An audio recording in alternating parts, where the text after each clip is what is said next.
Johannes, could a stopper ball be gamma irradiated in a double wrap and left in the isolator for VHP?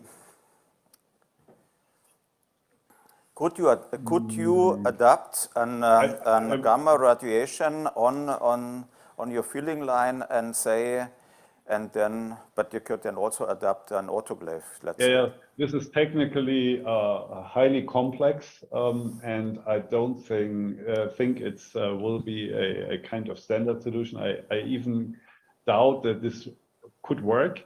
But as soon as you have a sterile situation with a stopper bowl mounted on the mechanism, action mechanism, okay, you can keep that with a bag sterile, but the question is, and this comes also from this MHRA block, there was the recommendation to just keep the bag during the VHP cycle on the stopper bowl, and then remove it after this VHP cycle by using the gloves. I don't think this is a good practice, personally, because if you really did a good job and the final step is removing the bag before you close the doors, just as the last step of setting up the equipment, you remove the bag, get it out of the doors or into a waste port, and then close the door and make the VHP cycle. You need not to do this glove intervention after that when your equipment is readily biodecontaminated. So